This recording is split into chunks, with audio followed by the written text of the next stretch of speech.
অসমৰ বিশ্ববিদ্যালয় আৰু মহাবিদ্যালয়সমূহত একোটাকৈ সাহিত্য গোট গঠন কৰা। আৰু আমি তলে তলে এই কামত আগবাঢ়িছিলোঁ। ইতিমধ্যে অসমৰ মুঠ 30খন মহাবিদ্যালয় আৰু বিশ্ববিদ্যালয়ত এই সাহিত্য গোট গঠন কৰা হৈছে। এই সাহিত্য গোটৰ নাম দিয়া হৈছে প্ৰকাশ সাহিত্য গোট। আপোনালোকে জানে অসম প্ৰকাশন পৰিষদৰ পৰা প্ৰকাশ নামৰ এখন আলোচনী প্ৰত্যেক মাহে ছপা হৈ ওলায়।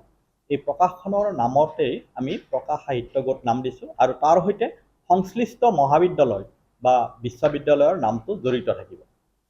এই প্ৰকাশ সাহিত্য গোটৰ যি গঠন কৰিছোঁ তাত মূলতঃ মহাবিদ্যালয় বা বিশ্ববিদ্যালয়খনৰ 50গৰাকী ছাত্ৰ ছাত্ৰী তাত অন্তৰ্ভুক্ত কৰা হৈছে আৰম্ভণিতে। এইটো নহয় যে 50গৰাকীয়ে থাকিব, তাতকৈ বেছি নহয়, কিন্তু আৰম্ভণিতে আমি 50গৰাকী ছাত্ৰ ছাত্ৰীক অন্তৰ্ভুক্ত কৰিছোঁ আৰু 5গৰাকী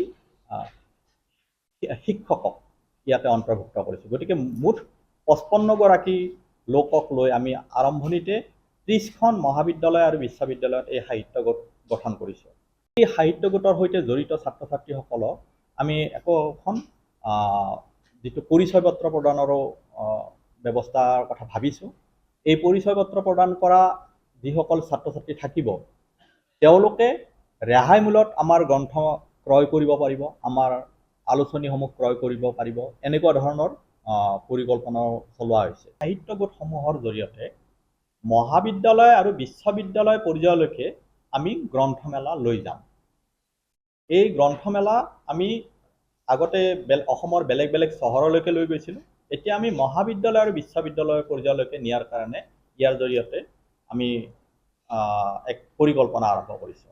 অসমৰ বেলেগ বেলেগ ঠাইত কিছু এই মহাবিদ্যালয় আৰু বিশ্ববিদ্যালয়সমূহৰ সহযোগত সাহিত্যৰ বিভিন্ন চেমিনাৰ ৱৰ্কশ্বপ কৰাৰ কাৰণে আগবাঢ়িছোঁ। অহা 11 জুলাইৰ পৰা 3দিনীয়াকৈ যোৰহাটৰ জগন্নাথ বৰুৱা কলেজত আমি সৃষ্টিশীল সাহিত্য, সৃজনীশীল সাহিত্যৰ এটা কৰ্মশালা আয়োজন কৰিবলৈকে আগবাঢ়িছোঁ। ইয়াতে জগন্নাথ বৰুৱা মহাবিদ্যালয়ৰ যি সাহিত্য গোট, প্ৰকাশ সাহিত্য গোট, তেওঁলোকে সহযোগিতা কৰিছে।